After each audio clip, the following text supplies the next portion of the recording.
120. Perfecto, muy buenos días a todos y todas. Yo soy José Peña y les voy a hablar de carcinogénesis. Carcinogénesis, bueno, es el proceso mediante el cual una célula normal se transforma en cancerosa. Y también hace referencia a los mecanismos mediante los cuales eh, progresa la enfermedad, o sea, se va desarrollando a lo largo del tiempo en una persona. Entonces, ¿por qué se produce el cáncer y cómo es que progresa? Vamos a hablar de muchas cosas diferentes, va a ser lo más entretenido que puedo hacer un Zoom. Pero antes de decir qué es el cáncer, ¿cierto? Ya conversamos un poco de que esto tenía ciertas implicancias, ciertos sociales, y hablamos de que había personas detrás. Pues médicamente esto se entiende como un conjunto muy grande y heterogéneo de enfermedades en los cuales se pierde el control del crecimiento y multiplicación de las células, lo cual no quiere decir que esa pérdida de control sea que vaya a crecer rápido. Hay cánceres que característicamente crecen muy lento y no por eso no son cánceres. Supongo, un ejemplo clásico son los linfomas indolentes, que son de hematología. Yo soy oncólogo médico, que no hago hemato, pero es el típico cáncer que crece lento. En los tumores sólidos hay varios ejemplos, quizás el más característico, los tumores neuroendocrinos de bajo grado. Lo que distingue el cáncer de los tumores benignos, que es una cuestión que podemos discutir si existe, ¿cierto? Es que es capaz de, en los tumores sólidos, de dar metástasis. Y eso determina que la persona sufre efectos sistémicos del cáncer y produce la muerte en las personas, eventualmente. Los tumores benignos típicamente no dan metástasis y en general no deberían dar problemas a menos que estén mal ubicados. Lamentablemente muchas veces sí están mal ubicados. Ahora, los cánceres se dividen en dos grandes grupos: tumores sólidos en adultos, 85-90%, y la mayoría adenocarcinomas, o sea, vienen de glándulas. 10 a 15% hematológicos, vienen de ciertas células de la sangre, por ejemplo, las leucemias, los linfomas y el mieloma. En la práctica, si bien hay muchas clasificaciones para estas enfermedades, supongamos, hay muchos linfomas, hay muchas leucemias, hay muchos tipos de cánceres de pulmón, etc., no importante es que en la práctica, tanto desde el punto de vista diagnóstico como terapéutico y sobre todo pronóstico, hay tantos tipos distintos como pacientes distintos con esta enfermedad. La mayoría de los cánceres ocurren en adultos y una minoría en niños y en niñas. En los niños y niñas tiene mucho mejor pronóstico en general. Ahora, yo les dije, ¿cierto?, que no necesariamente la pérdida del control de la proliferación significaba crecer rápido. Una célula normalmente se divide hasta un cierto límite que es compatible con la mantención de los tejidos normales en cuanto a estructura y funcionamiento. La célula cancerosa no, crece en forma descontrolada y forma un tejido complejo. Hay algunos cánceres, sobre todo hematológicos, que son más clonales, pero todos ellos, todas estas enfermedades, por muy clonales que sean, necesitan de una organización que va más allá de una multiplicación de células iguales entre sí para poder perpetuarse. Si, por ejemplo, si este fuera un tumor, además de las células cancerosas, hay otras células, por ejemplo, vasos sanguíneos, células del sistema inmune, cada vez más relevantes, es un tejido complejo. Para que se produzca un tejido complejo, una célula especial debe dar origen a este tejido complejo. En nuestros tejidos normales, suponte mama o próstata, los dos cánceres más frecuentes en adultos, el tejido normal es producido por una célula madre normal. Cuando hay cáncer, producto de mutación en esta célula madre, estas células madre tumorales producen este tejido complejo. ¿Ya? Eso es muy importante. Entonces, así como en órganos normales hay células madre manteniendo la estructura normal, en los cánceres hay células madres manteniendo el tumor en su complejidad. El cáncer es heterogéneo, tanto intra como interpaciente. ¿A qué se refiere eso? Que dos personas con cáncer de pulmón tienen enfermedades diferentes, pero además en una misma persona, si uno toma distintas muestras del tumor y sus metástasis, por ejemplo, o dentro del mismo tumor, va a ser diferente la enfermedad. Es lo característico del cáncer. Es heterogénea en distintos planos, ¿cierto? Entre pacientes, en un mismo paciente, entre distintas lesiones, en una misma lesión, dentro de la complejidad de esa lesión, y en el tiempo. Porque un tumor primario, para poder llegar a invadir otro lado, por ejemplo, en este caso el cerebro, típico sitio de invasión de ciertos cánceres como el melanoma, el cáncer renal, el cáncer pulmonar, algunos tipos de cáncer de mama, ¿cierto? Para hacer esto, va evolucionando y la célula que es capaz de proliferar en otro lado es distinta que la que ocupa el tumor primario. Entonces, y para llegar a esa evolución tiene que pasar tiempo. Entonces, ahí está lo que se llama heterogeneidad espacial, que es lo que les dije que era diferente en distintos lugares, y heterogeneidad temporal, porque el tumor va evolucionando. ¿Y qué es lo que va haciendo? Va obteniendo ciertos hallmarks, que es una palabra que ha sido difícil traducir, que está en todas partes de la literatura oncológica como hallmarks, que han adaptado a otras situaciones. Por ejemplo, a través de que un artículo hallmarks del envejecimiento, pero los hallmarks del cáncer nosotros los traducimos como hitos de la progresión de la enfermedad. Entonces, es difícil que esta enfermedad se desarrolle, y para hacerlo tienen que adquirirse ciertas capacidades, ¿ya? Por ejemplo, tiene que mantener la señalización proliferativa, o tiene que evadir la destrucción inmune. Tienen que pasar hartas cosas que el cáncer va obteniendo, ¿ya? Va arreglándoselas para lograr estos mecanismos de progresión. ¿Por qué se produce? Esta es una foto de una película que se llama Gattaca, que yo la encontré muy buena cuando la vi en los 90. La vi el otro día y no me gustó, pero no importa, eso pasa, uno cambia, ya no soy el mismo que la vi. Pero la idea es buena, la idea es buena, y la idea dice relación con la existencia de un futuro distópico donde los seres humanos son diseñados genéticamente para el rol que van a cumplir en la sociedad. Esta película nos muestra cómo hay un ser humano que no fue diseñado para algo, que es ser astronauta, pero se las trata de ingeniar en la película para hacerlo. Ser astronauta es como el rol más importante en la sociedad de ese futuro distópico, donde hay un pianista que toca una pieza que solo se puede tocar con 12 dedos, entre otras cosas. Entonces, ¿por qué se produce el cáncer? Bueno, así como en Gattaca diseñaban a las personas modificando sus genes, el cáncer, y acá está Watson y Crick explicando la estructura helicoidal del ADN, ¿cierto? Ácido desoxirribonucleico, que es lo que está dentro de la mayoría de los núcleos de nuestro organismo, de las células de nuestro organismo. Y el ADN se considera, ¿cierto?, como una especie de... Yo le digo a veces cuando le enseño a gente que no sabe mucho, le digo que no sabe mucho de esto, le digo que es como una receta de cocina, donde está como tiene que estar estructurado nuestro organismo. Entonces, si yo me hago una herida en el dedo, no me crece otro dedo, se cierra la herida. Y eso, la información que está codificada en el ADN para lograr eso, para mantener la integridad del organismo. Y ese material es el que está dañado en las células cancerosas. Es una enfermedad genética porque tiene que ver con los genes. ¿Ya? Verdadero o falso, es genético. Pero no necesariamente es hereditario, que es lo que vamos a ver ahora.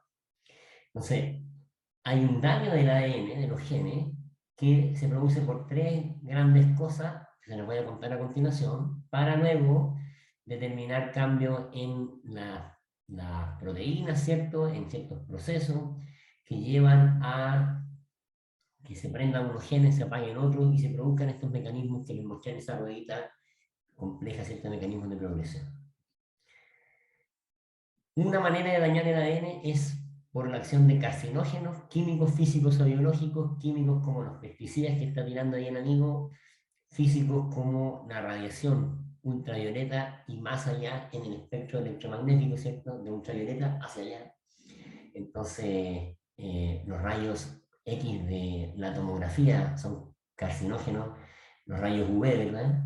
Y biológicos, que de los más frecuentes en el mundo están, por ejemplo, bacterias como el Helicobacter pylori, que da mucho cáncer gástrico, y el virus papiloma humano, que da muchos tipos de cánceres, pero sobre todo cuello uterino y cabeza y cuello.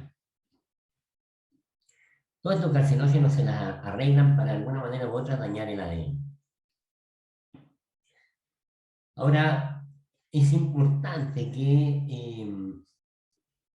hay personas que tienen una predisposición hereditaria al cáncer, factores hereditarios, para que alteran el ADN, que es hereditario, que se traspasa a la descendencia. La foto más tierna en la presentación, el padre tiene líneas horizontales, la madre verticales y el niño un enrejado. Entonces, es hereditario lo que se traspasa a la descendencia. Acá está Gregor Mendel, un monje que observando arvejas se dio cuenta de que había ciertas leyes que gobernaban sus fenotipos, sus características en cuanto a herencia, que si eran lisas o eran rugosas, color arveja. Tuvo la suerte, como tantas cosas en ciencia, de observar un fenómeno que justo cumplía ciertas leyes, porque si se hubiese puesto a tratar de adivinar el color de los ojos de la persona no le habría resultado. Pero miró las arvejas y mediante sus inferencias se llega al concepto del gen, ¿cierto? Ahora, herencia con genes identificados es la que le llamamos hereditaria en cáncer. El cáncer hereditario es el que tiene genes responsables, que habitualmente son genes supresores de tumores, los alterados, que les voy a contar en breve qué es lo que son. Y lo más importante es que el porcentaje es bajo, 5 a 10, hay tumores donde es menos, hay tumores donde un poco más, pero nunca es más de 20, ¿ah? En adultos.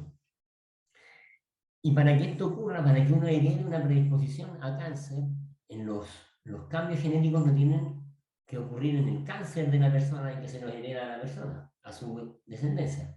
O sea, si una persona tiene un cáncer de piel, los cambios genéticos ocurren en la piel. Ese cambio genético de la piel no se va a heredar a la descendencia, pero ¿cuándo se heredan? Cuando los cambios genéticos que predisponen a cáncer, que son en genes supresores de tumores, ocurren en las células germinales. Acá hay un tumor de colon, aquí hay células germinales.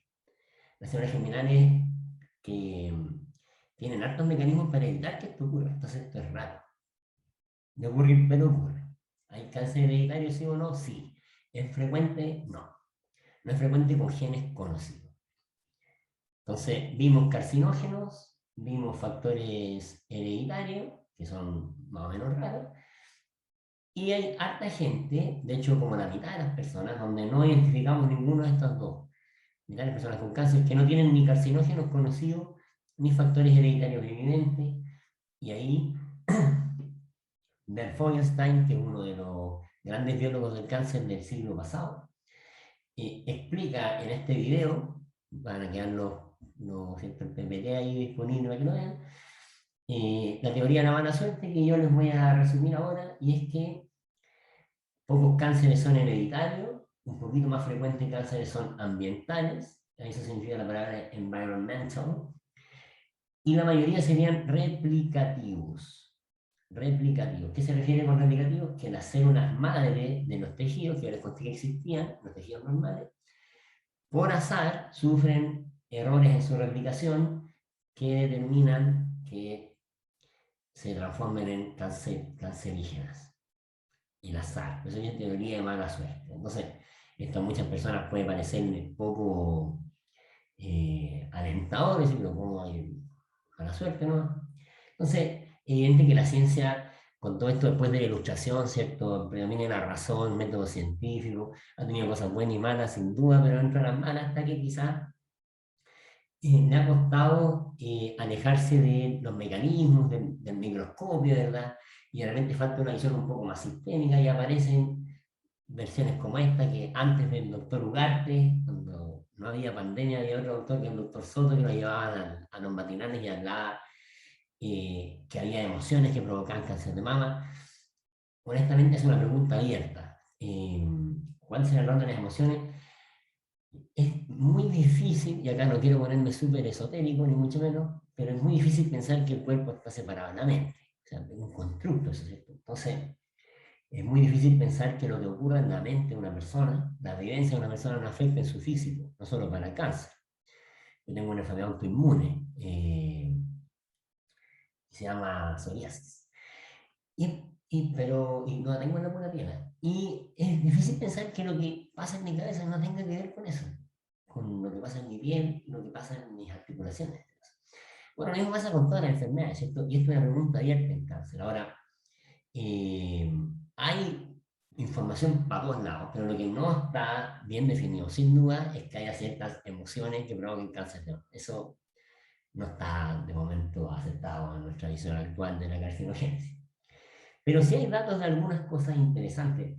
Este es un estudio que lo pueden googlear. ¿Ah? Si googlean eso, les sale del JCO, que es uno de los journals más famosos de cáncer, Journal of Clinical Oncology. Y hicieron un estudio observacional, ¿cierto? Donde vieron gente con cáncer y vieron que la gente que estaba casada al momento del diagnóstico aparecía el cáncer en una etapa menor, o sea, menos avanzado, completaban más tratamiento y sobrevivían más después, ajustando por otras variables, ¿cierto? Entonces me se pregunta, ¿será importante el cariño? Lo más probable que sí, ¿cierto? O sea, no digo que te dé cáncer porque no tengas cariño, ¿ya? Pero digo, en este fenómeno complejo que son los seres humanos, y saliéndose de esta visión del microscopio que determina haz un experimento, porque no podemos hacer un experimento, vamos a hacer un randomizado abrazando a estos pacientes y a estos otros no, eso no se puede hacer. Pero sin duda que debe haber un rol, ¿cierto? Ahora, eh, así como debe haber un rol de esto, hay rol de nuestro estilo de vida en general. ¿Ah? ¿Qué cosas hacemos? ¿Cómo vivimos? Como enfermas tiene que ver con cómo vives, eso nos vamos a andar discutiendo. Entonces, hay cosas que disminuyen el riesgo de cáncer de lo que podemos hacer. Entre ellas están las dietas vegetarianas, la gente que sí tiene menos cáncer cuando es vegetariano o vegetariana. Hay ciertos alimentos, ¿cierto? Que disminuyen el riesgo, que en general son vegetales. Hay ciertas maneras de comer los alimentos y el ejercicio disminuye el riesgo de cáncer y posiblemente más fácil que estar casado. Difícil estar casado, pero es una cosa que se puede hacer. Hay cosas de nuestro estilo de vida que podemos hacer para prevenir el cáncer y dentro de ellas lo más importante está el ejercicio, evitar el sobrepeso y no fumar, ¿no? De las cosas ambientales. Volviendo a los genes, pues acá está Jude Law, un gran elenco en Inglaterra. Hay dos grandes tipos de genes para el cáncer. Los oncogenes aumentan su función y al aumentar su función predisponen a cáncer. Están normalmente en nuestro genoma y tienen que ver con vías de proliferación como esta que sale en el dibujito. Un evento genético los activa, por ejemplo, una mutación que hace que un receptor dispare a intracelular sin que se una a su ligando. Ejemplos acá, BRAF, RAS, EGFR. Los genes supresores de tumores, por otro lado, son los que tienen la función opuesta, están normalmente en el genoma y sirven para reparar el ADN y regular el ciclo celular, y esos son los dos grandes grupos. A esto le dicen caretakers en inglés, y a esto le dicen gatekeepers, también en inglés. Entonces, mantienen la indemnidad del ADN o la regulación del ciclo celular. Aquí hay ejemplos bien típicos. El PP53 es el gen que produce la proteína P53, y ese es uno de los más clásicos. Y acá puse esta foto de Angelina Jolie, que es portadora del gen BRCA mutado. BRCA es uno de los genes más relevantes en la reparación del ADN para un proceso que se llama la recombinación homóloga. Y cuando la gente lo tiene mutado y no funciona bien, tiene un alto riesgo de cáncer de mama y puede hacer algunas intervenciones profilácticas, cirugías profilácticas para evitarlo. Ella lo hizo y generó toda una ola de gente en Estados Unidos que se hacía el test y que se operó las mamas. El concepto fundamental de un supresor de tumores es que al disminuir su actividad predispone a cáncer. Y eso es lo que debe heredarse en células germinales para tener un cáncer hereditario. Un gen supresor de tumor defectuoso en células germinales que se traspasan a la descendencia. Eso es lo que es raro. Ahora todos vivimos acumulando mutaciones, desde que somos recién nacidos hasta bien viejitos como nuestro antipoeta Nicanor Papa, que vivió más de 100 años. El cáncer igual, ¿ah? Y esto lo describió Fogelstein, que fue el amigo de la teoría de la mala suerte, que del epitelio colónico normal se llegaba al carcinoma mediante la acumulación ordenada de ciertas mutaciones, como es de esperarse en genes supresores de tumores y oncogenes. Y el cáncer va acumulando mutaciones y eso es lo que explica esta evolución que yo les comenté al principio de cómo llega a ser metástasis, por ejemplo, y cómo adquiere las capacidades para hacer cáncer. Y acá está Darwin, que dijo que la presión ambiental seleccionaba los fenotipos que fueran más adecuados para sobrevivir en ese ambiente, y como el fenotipo tiene que ver con el genotipo, iba seleccionando el pool genético de una población. Y lo mismo ocurre en cáncer, las mutaciones se van seleccionando en la evolución de la enfermedad, y así como un tumor benigno pasa a ser un cáncer invasivo temprano o un cáncer invasivo más tardío, las mutaciones se van acumulando, por ejemplo, para resistir a la quimio. Va acumulando mutaciones que se van seleccionando con la presión ambiental. Por ejemplo, la quimio puede ser una presión ambiental, selecciona células que la sobreviven. Y sabemos que en los cánceres, si uno ve cáncer en general y ve cuántas mutaciones tienen, los cánceres más curables tienen menos mutaciones. Si en este gráfico acá va subiendo la cantidad de mutaciones, y acá están los pediátricos, que tienen la menor cantidad. Dije que los pediátricos andaban mejor. Y los más curables tienen menos mutaciones. Iban subiendo los tumores sólidos y antes los hematológicos, que genéticamente, ¿cierto?, tienen menos carga mutacional y también son más curables cuando se puede la gente someter a veces a intensos tratamientos que demandan, ¿cierto? Pero por suerte la población pediátrica le va mejor que la adulta. Lamentablemente la mayor parte de las personas con cáncer van a eventualmente van a fallecer de su enfermedad, un porcentaje grande. Entonces, en adultos, pero en niños no, en niños 90% seguro. Eso fue la clase, pero voy a repasar lo que dije en estos cuadraditos. Entonces, una célula normal se vuelve neoplásica mediante la carcinogénesis. El cáncer es un conjunto muy grande de enfermedades heterogéneos en que se pierde el control del crecimiento y multiplicación celular. Hay tantos tipos de pacientes de cáncer como pacientes existen. No necesariamente una enfermedad que crezca rápido, es una enfermedad heterogénea. El mismo paciente va evolucionando en el tiempo al obtener estos hallmarks.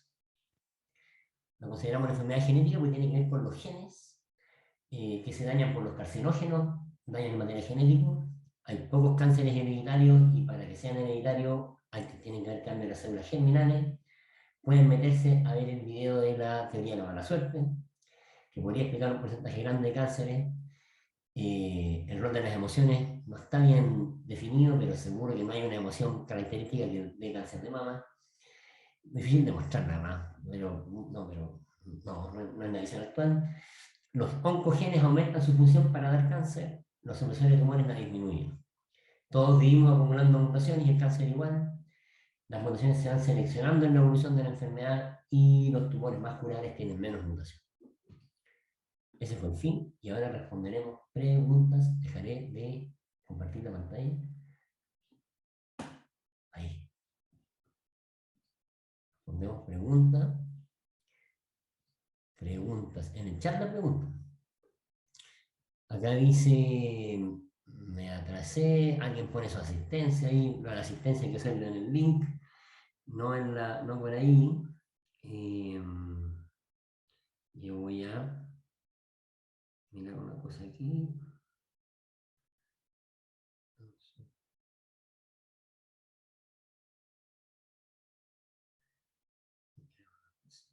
Hacen preguntas en el chat, ¿cierto?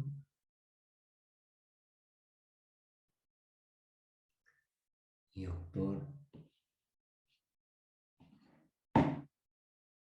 Ortega llegó un poco adelantado, pensé que estaba atrasado.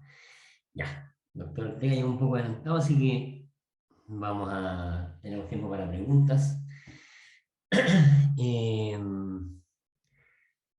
La mala alimentación influye en el desarrollo de cáncer. Claro, ahí la pregunta podría ser, ¿qué es lo que es mala, cierto? Pero sí hay alimentos que dan más riesgo de cáncer y formas de preparar los alimentos que dan más riesgo de cáncer.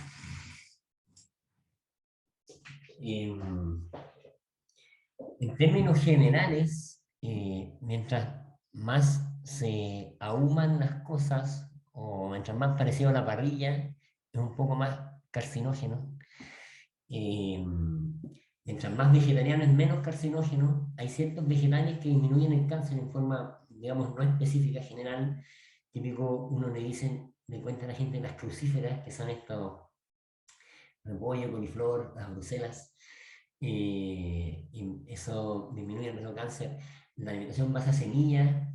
Esto está más claro sobre todo para cánceres digestivos, eh, cáncer gástrico, pero en general, así como general, la gente vegetariana tiene menos cáncer que que no es vegetariana, entonces se asume que hay algo ahí que tiene que ver con la carne. Ahora, no es lo suficiente como para recomendarle a todo el mundo alimentación vegetariana, pero también no todo el mundo la tolera bien, ¿eh?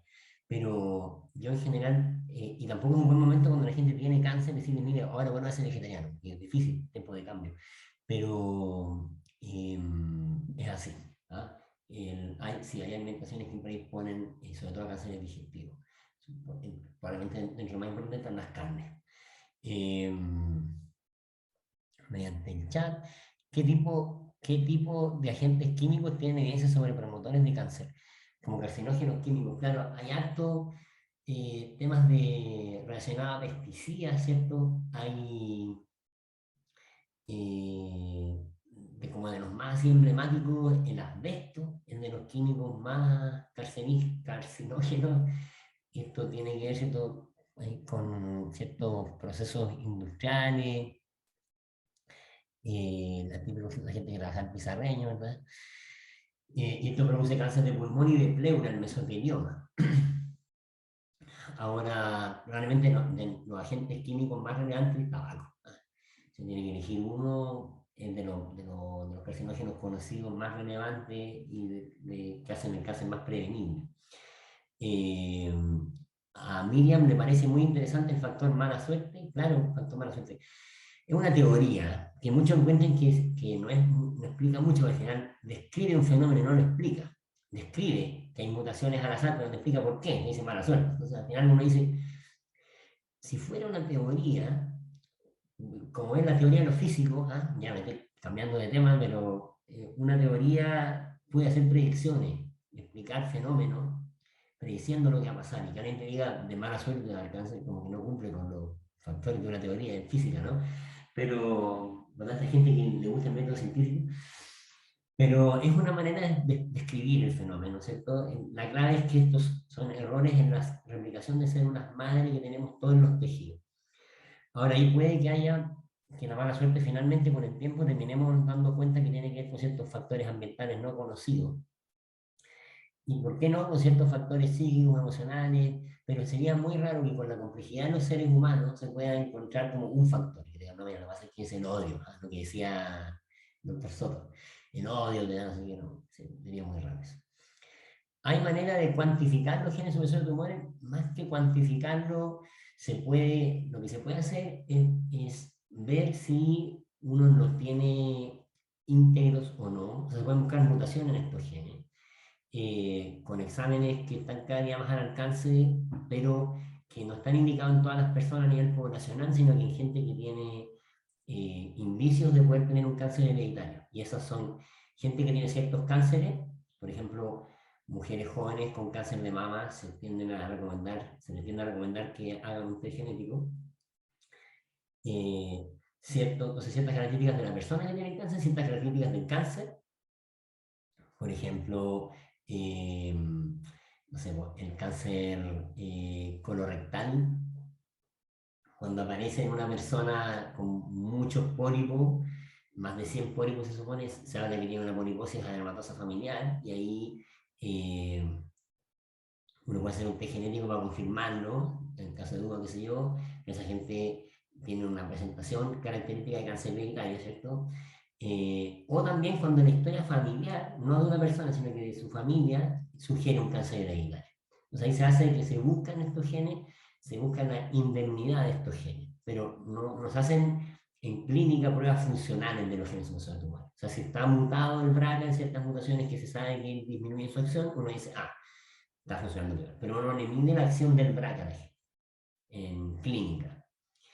Tenemos disponible su presentación para leer. Claro, yo se lo voy a mandar a la gente de la fundación para que la suban la web. El mecanismo de metástasis es igual Pedro dice, el mecanismo de la metástasis es igual en todos los tipos de cáncer. No, o sea, los- todos los tipos de cánceres son diferentes.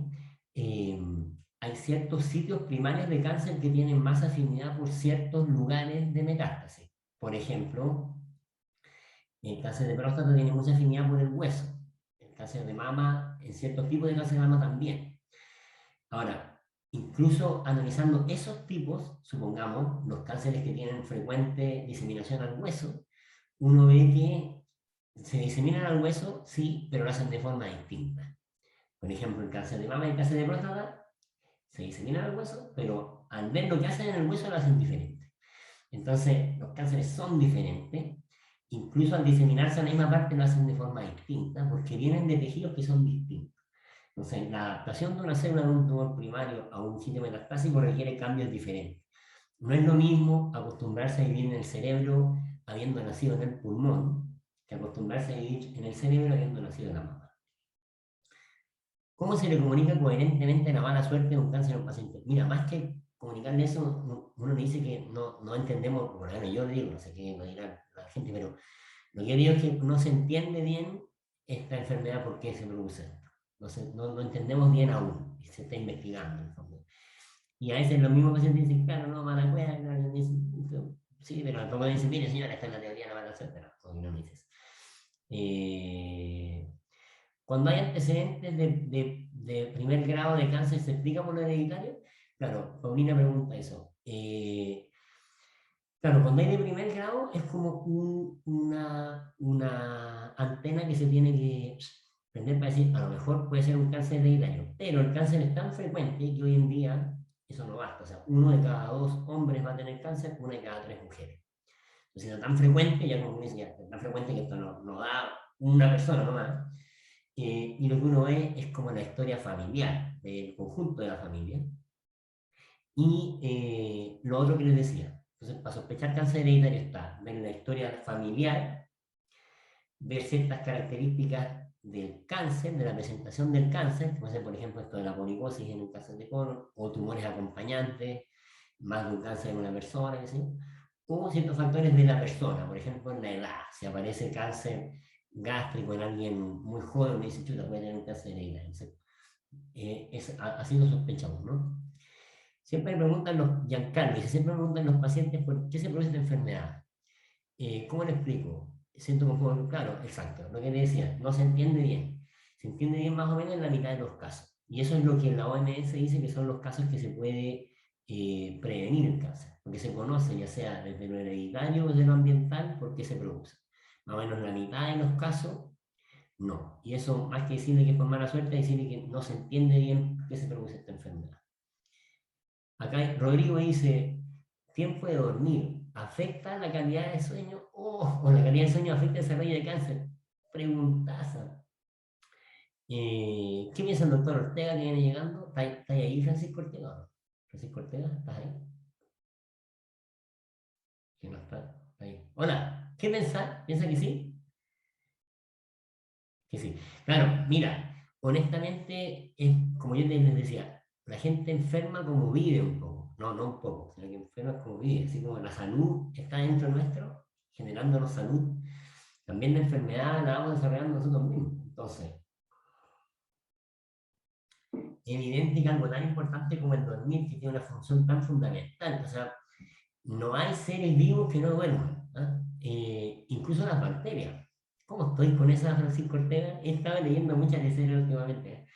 Pero incluso las bacterias tienen ciclos de actividad y reposo. Todos los seres, se pensaba que algunos peces no dormían, mentira, duermen igual, todos duermen. Y los seres humanos igual. Y es una función que, si ustedes piensan, tiene mucho que ver con la mantención y el desarrollo de nuestro organismo, porque en los momentos de la vida de los seres humanos en los que más se desarrolla el organismo, que es en los niños, cuando más duermen. ¿Ya?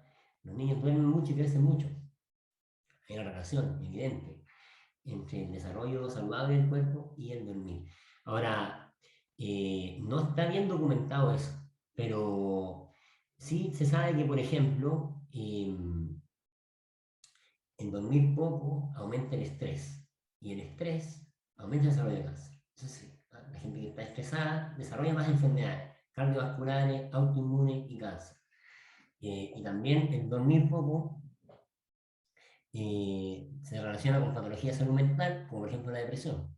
Y también la gente que tiene depresión, por diversos motivos, tienden a desarrollar una disminución en la actividad de su sistema inmune y la inmunovigilancia, que es lo que hace el sistema inmune para cuidarnos permanentemente, es una de las cosas que detiene el cáncer. Entonces, hay links por ahí. Y yo creo que sí, que hay que dormir bien para prevenir el cáncer, pero no es algo que esté así como bien. O sea, hay que vivir de la forma más saludable que se pueda. Acá Sebastián pone, ¿qué error tienen los estilos de vida en la modulación de oncogenes? Claro, es lo que les decía, ¿cierto? Ya que la gente lo pone un poco lo mismo, pero en todas estas cosas, que realmente no ya me voy a extender en súper largo, pero tanto en la alimentación como en el ejercicio hay mecanismos súper claros. Pone ahí la meditación, Sebastián. Efectivamente, hay ciertas corrientes donde, no sé si decir corriente, pero hay centros, hay mucha gente que piensa que el tema de la meditación puede ayudar en la modulación de la expresión de genes, por esto que se llama en su conjunto como epigenética, que son estas cosas que no tienen que ver con lo que está escrito en los genes, pero que modulan la expresión de genes, tiene que ver con proteínas, que hacen que el gen se exprese, por ejemplo, que están ahí cerca, o con interacción entre genes que hacen un sistema complejo fuera del material genético y determinan que se expresen o no se expresen. Ahora, cuando se ha medido esto en experimentos formales, sí hay un rol de estado meditativo en el sentido de lo que producen las ondas cerebrales que se producen al meditar, etc. Y la modulación de ciertas expresiones de cosas. Entonces, sí tiene sentido. Sí tiene sentido que, por ejemplo, la meditación ayude en modulación de estos genes. Es como vivimos, ¿cierto? Hospital digital, ¿dónde está el link? ¿Qué rol juega la psiconeuroendocrinología? Claro, vamos dando vueltas dentro de lo mismo. Eh, no es una cosa que uno tenga, así como quien dice estadísticamente, ¿cierto? El RR, el riesgo relativo, tengan todo súper calculado, pero hay harto dato en pensar que sí pueden tener un rol. ¿Ah?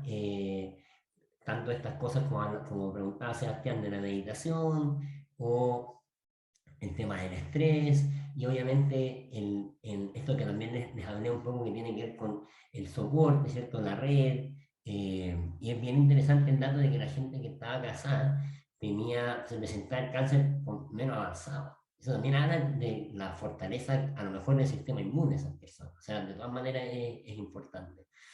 Eh, Alejandra pregunta si el embarazo es una especie de sistema protector o detención momentánea del cáncer. Mira, la verdad que la relación entre embarazo y cáncer es más o menos compleja. Hay ciertos cánceres que tienden a aparecer, o sea, que se han estudiado más en el contexto de embarazo.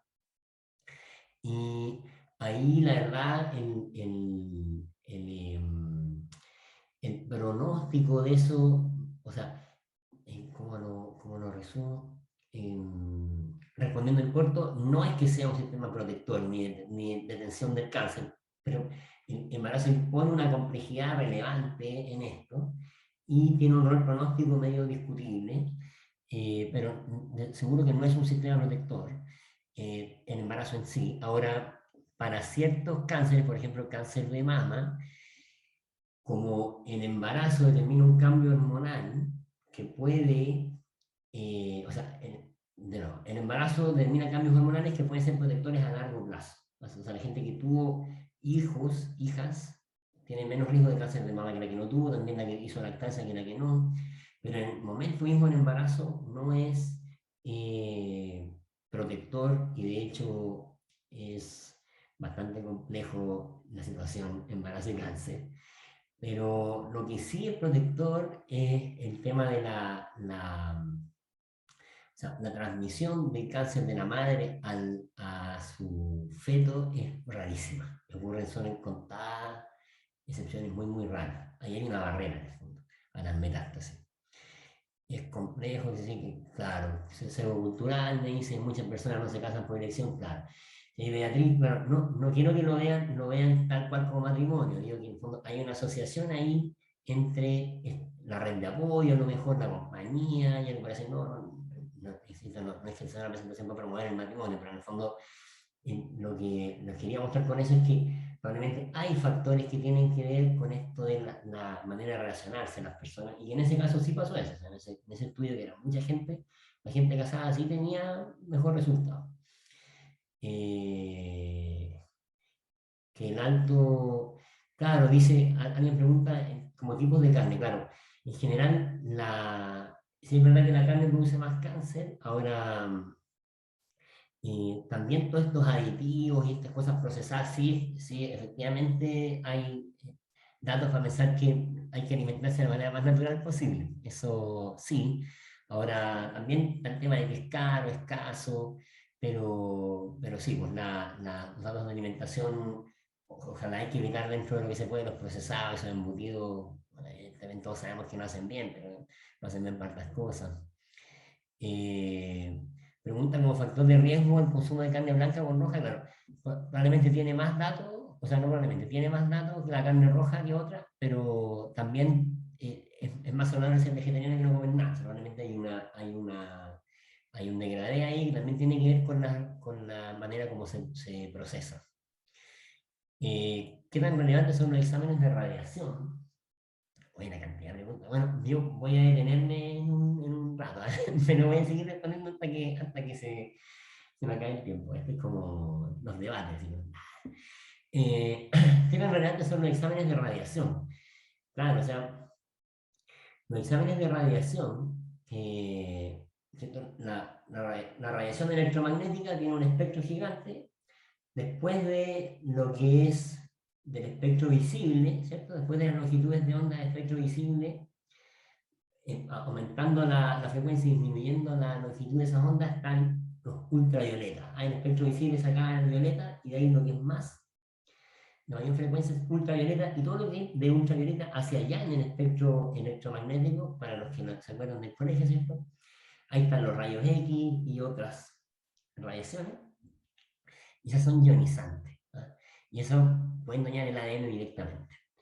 Entonces, los exámenes de radiación sí predisponen a cáncer, mientras más repetida sea la exposición, es más posible, y mientras menor la edad, tiene más efecto. Por eso en la edad pediátrica se trata de evitar los exámenes con escáner, digamos, porque el escáner son como muchas radiografías juntas.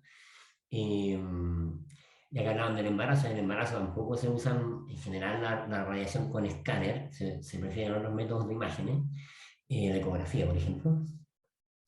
Y hay un riesgo que es bajo, pero que existe. Entonces nosotros en la medicina deberíamos tratar de pedir los menos exámenes radiológicos, o sea, pedirlos como todos los exámenes cuando sean necesarios nomás, y evitar la sobreexposición. Y de hecho es un tema en el seguimiento de ciertos cánceres que tienen larga sobrevida, de no estar escaneándolos tanto, porque uno al escanear tanto podría eventualmente predisponer a cáncer de esas personas. Así que complicado eso.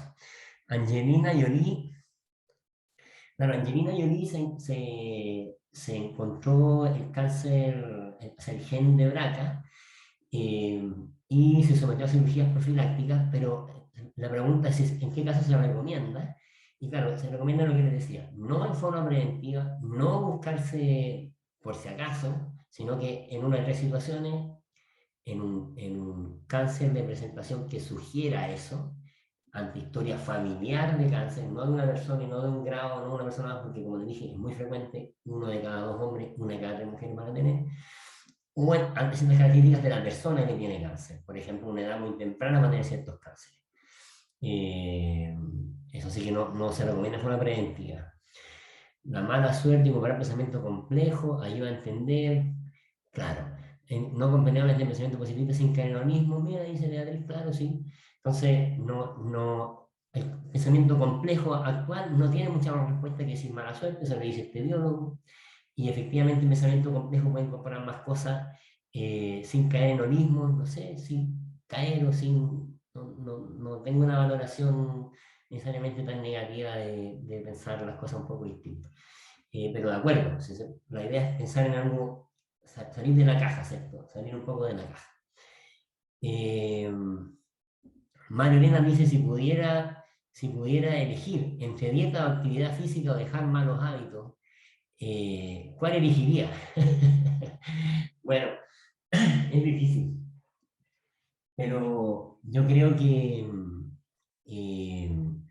una enferma como vive, como les decía, y la, sin duda que de los carcinógenos ambientales más relevantes, lo que puso ahí Mario, el fumar, el tabaco, en todas las maneras de administrarlo, y el alcohol, no son muy defendibles, ¿no? Hoy en día hay mucho debate que hablan los candidatos respecto a las sustancias ilícitas, que se yo, las drogas, la marihuana, y se dan muchas vueltas con eso, pero en realidad nadie le pregunta a los candidatos y candidatas qué van a hacer con el tabaco y el alcohol, ¿no? Que el año pasado salió el BMJ, no hay una dosis segura de alcohol, fin. No, lo que pasa es que antioxidante, fin, no hay. Y nadie se inmuta mucho, pero el equipo que le gusta a Francisco Ortega, el Colo-Colo, tiene ahí Pilsen del Sur, y los niños, la mayoría de los niños que les gusta el fútbol acá en Chile, les gusta el Colo-Colo, y vamos todos tomando Pilsen del Sur, y eso no le inmuta a nadie. Ahora, como factores ambientales, esos son, o sea, me parece una locura consumirlos, la verdad, tabaco o alcohol. Una locura, porque ¿para qué hacerte eso a ti mismo, habiendo tantas cosas para hacer en lugar de eso? Si yo tuviera que elegir de lo ambiental es eso, y lo otro es mantener un peso saludable, pero eso es difícil, tiene mucho que ver con la constitución de las personas. Eh, y las intervenciones que hay son difíciles de mantener y a veces tienen que ver más con determinantes sociales. ¿Ah? O sea, uno dice, no, haga ejercicio, sí, pero aquí tengo que trabajar de esta hora. Coma saludable, sí, pero no tengo nada. Entonces, son difíciles de contrarrestar sin recursos, ¿ah? Estos hábitos, o sea, digo, mantener estos hábitos saludables, entonces es medio complejo. Eh, pero yo diría que, claro, en esas circunstancias, tabaco, alcohol y peso saludable. Con respecto a las emociones, dice, claro, sí, el estrés crónico, claro, el estrés crónico sí tiene efectos deleterios sobre la salud en diferentes ámbitos, como decía, cardiovascular, autoinmune, cáncer, y sin duda que eso afecta tampoco. También no es llegar y decir a alguien, oiga, usted no se estrese. También, determinantes sociales son muy relevantes en cáncer. En el curso de 8 jornadas teníamos una clase de salud pública, porque determinantes sociales es muy importante. Eh, pero claro, tiene mucho que ver con cómo vivimos al final. No puede decir a la gente, mire, usted vaya a hacer ejercicio, sí, pero ¿a qué hora? No, si se puede, si se puede, ¿quién? ¿Desde dónde lo estás diciendo? ¿Eres cajero en un supermercado y tienes que llegar a las 8 y te vayas a las 10? Es complejo. El estrés crónico. Alex pregunta, ¿cuáles son los criterios para decir que es un cáncer invasivo? Buena pregunta. En la clínica, a veces se detecta cáncer, o sea, el criterio de hablar de cáncer invasivo se usan tumores sólidos, ¿ya? Tumores sólidos son los que tienen nombre de un órgano, lo que les decía, que se llama mama, próstata, pulmón, gástrico, etc. Ahora, la mayoría de los tumores en esos órganos son epiteliales. Se refiere que vienen de un epitelio y se llaman carcinomas. ¿Ya? Vienen de un epitelio. Y los carcinomas, o sea, los epitelios normalmente están confinados a una organización, una estructura que nos acoge y que en la base del epitelio hay una membrana basal. Histológicamente, la distinción entre un cáncer invasivo y un in situ es que el invasivo eh, rompió esa membrana basal, invadió, inició una cascada de metástasis. Ahora, en clínica eso es como la distinción, en la anatomía patológica es la más certera, pero también en general si un tumor hizo metástasis sabemos que ya rompió la membrana basal. Eso se puede ver en imágenes o en clínica.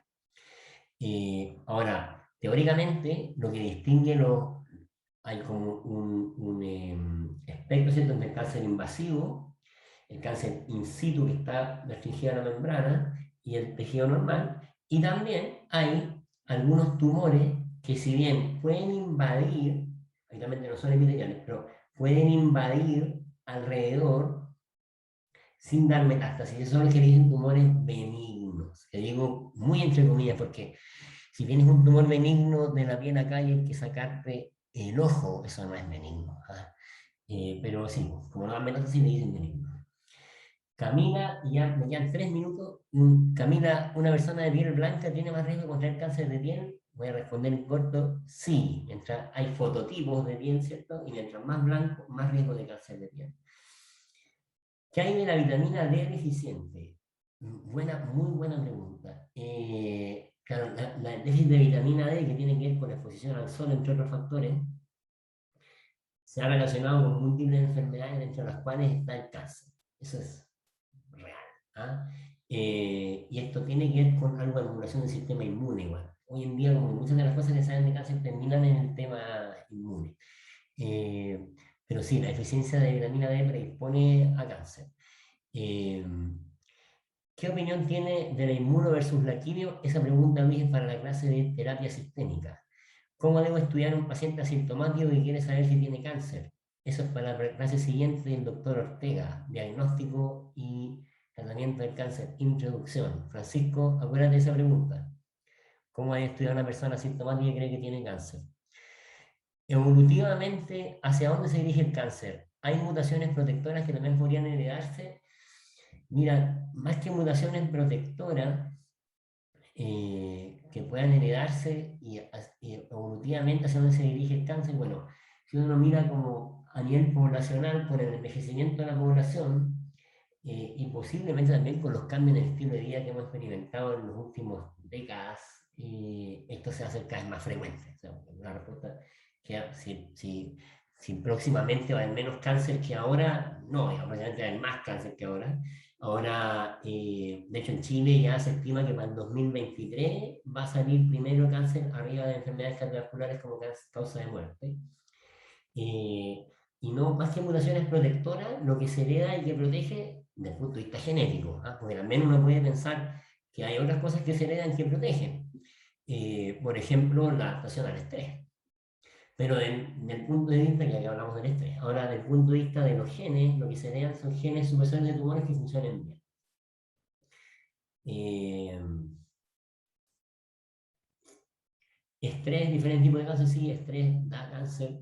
Oncología paliativa siempre irreversible. Hay vuelta atrás. Mira, qué pregunta. Eso quizás es para Francisco Ortega, pero de oncología paliativa no debiera ser irreversible. A mí me retan, de hecho a veces los pacientes se enojan, pero bueno, yo si diagnostico un cáncer avanzado mando automáticamente a paliativo, aunque no esté mal la persona, porque para que estemos desde un principio trabajando juntos, ¿me entiendes? Yo dando un tratamiento y la persona de paliativo ayudando con los síntomas, el tema psicológico, yo creo que tienen que ir juntos y que hace muy mal esta transición. Que usted como que me diga, obviamente si al principio estoy yo dando un tratamiento, el paciente anda bien, no va nunca a paliativo, está bien.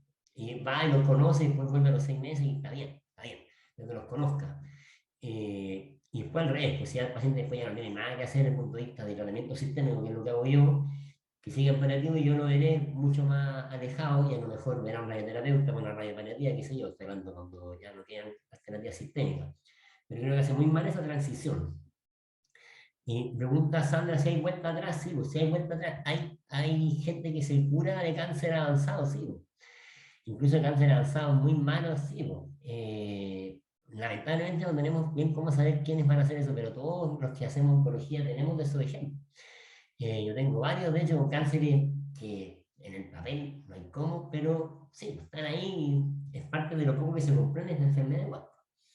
Eh, estamos, estoy terminando ya, voy a responderle a Giancarlo que pregunta cuál es el rol de los hallmarks. ¿Son eventuales blancos terapéuticos? Sí, de hecho en la clase de terapia sistémica les van a hablar de eso. La terapia dirigida del cáncer tiene que ver con contrarrestar estos hallmarks de progresión.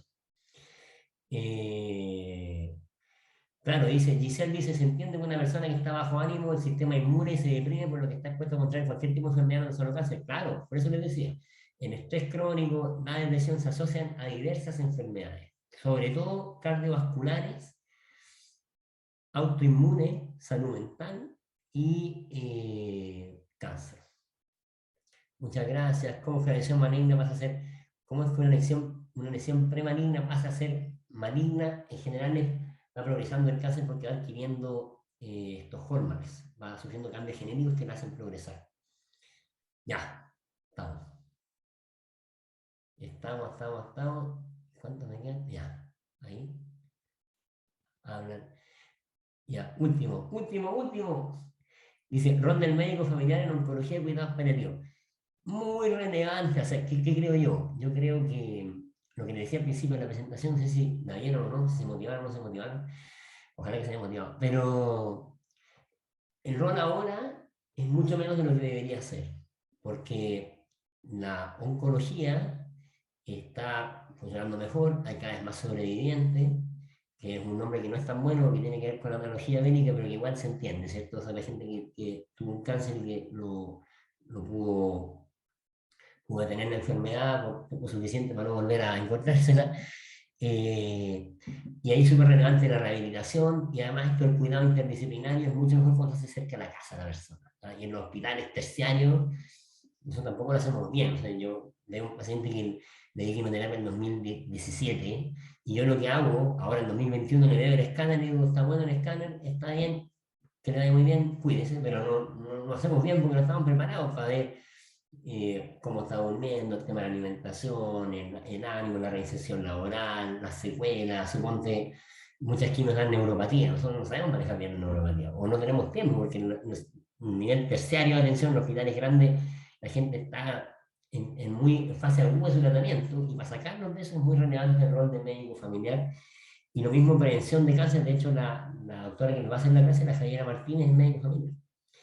Dicho esto, le voy a dejar paso a mi amigo y profesor Francisco Ignacio Ortega González,